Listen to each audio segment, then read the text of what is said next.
નમસ્કાર દર્શક મિત્રો, હું રાજેન્દ્રસિંહ ચાવડા આજે ફરીથી એકવાર મારી યુટ્યુબ ચેનલમાં આપ સર્વેનું હાર્દિક સ્વાગત કરું છું। આજે અમે મુલાકાત લેવા આવીએ છીએ એવા એક પ્રગતિશીલ ખેડૂત જેમને 4 વીઘા તમાકુની અંદર આપણી પ્રોડક્ટનો ઉપયોગ કરેલો છે અને એ પ્રોડક્ટ વાપરવાથી એમને શું તફાવત થયો, શું રિઝલ્ટ મળ્યું અને અત્યારે તમે જુઓ તમાકુની અંદર વાતાવરણના હિસાબે ઘણા બધા પ્રોબ્લેમ આવતા હોય છે અને આમની તમાકુ એટલી ખુમાસવાળી, ગ્રીનરીવાળી અને એટલી વિકાસવાળી છે। તો તમે વિડીયોને અંત સુધી જોજો અને ચેનલમાં પહેલીવાર હોય, વિડીયો પહેલીવાર જોતા હોય તો ચેનલને લાઇક કરજો, શેર કરજો અને સબસ્ક્રાઈબ કરી દેજો। તો આવનારી દરેક નવી અપડેટ તમને મળતી રહેશે। તો આપણે વાત કરીએ ખેડૂત મિત્ર જોડે। તો નમસ્કાર। નમસ્કાર, શું નામ આપણું? મારું નામ પટેલ અશોક કુમાર કાશીરામ। કયું ગામ લાગે? આ ગામ લોધરા લાગે છે અને આ ખેતરની અંદર લગભગ 10 વર્ષથી કોઈ રાસાયણિક કે કોઈ પ્રકારનું ખાતર નહોતું આપેલું। આ જમીન મેં કિરાયા ઉપર, ભાડા ઉપર આપેલી હતી, ભાડા પટ્ટા ઉપર।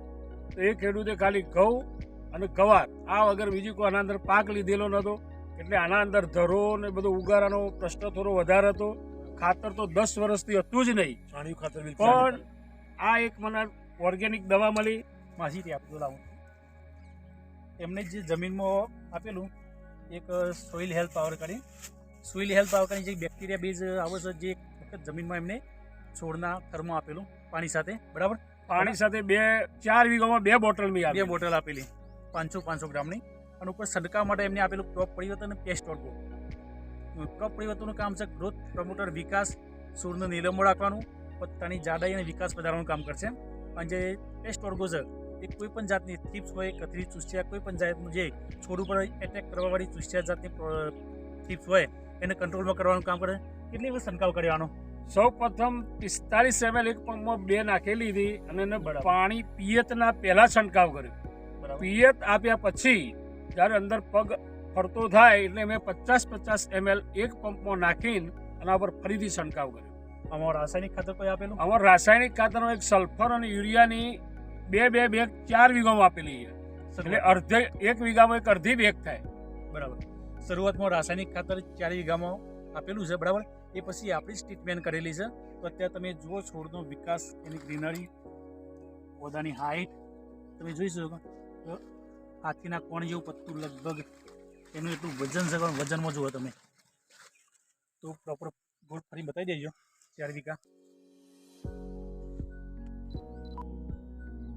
ટોટલ આખા ખેતરમાં એક ધારી તમાકુ છે, કોઈ પણ જાતનો પ્રોબ્લેમ નથી। અત્યારે તમાકુ તૈયાર થઈ જવા આવી છે, બરાબર? તો અશોકભાઈ, તમે આ દવા વાપરી, બરાબર? તો બીજા ખેડૂતને તમે શું સંદેશો આપવા માંગો? જે આપણે પ્રોડક્ટ ઓર્ગેનિક પ્રોડક્ટ કહેવાય, બરાબર? અને બીજા ખેડૂતો રાસાયણિક દવા વાપરતા હોય છે, તો ઓર્ગેનિક અને રાસાયણિકમાં જે તફાવત તમે શું કહેવા માંગો એના માટે? એટલે મારું એવું કહેવું છે કે બધા એવું કહેતા હોય કે એટલી ઓર્ગેનિક પ્રોડક્ટ વાપરો તો તમને પ્રોડક્શન ઓછું મળે, તો પહેલાં થોડું રાસાયણિકનું ઓર્ગેનિકનું મિશ્રણ કરો, બરાબર? એટલે અમુક જગ્યાએ જે બિલકુલ મારી તો જમીન લગભગ 10 વર્ષથી ખાતર વિહોણી હતી, બરાબર? એટલે મારે એ વાપર્યા કે છૂટકો નહોતો। આ વાપર્યા પછી એકલા ઓર્ગેનિક ઉપર તમે આવશો તો તમારું પ્રોડક્શન જળવાઈ જશે।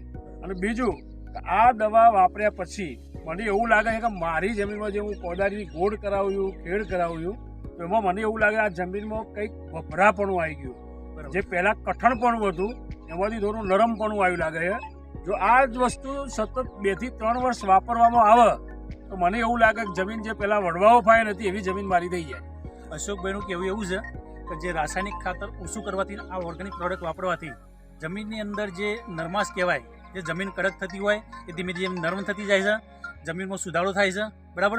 અને જે રાસાયણિક ખાતરથી નુકસાન થતું હોય એ નુકસાન થતું અટકી જાય છે, બરાબર?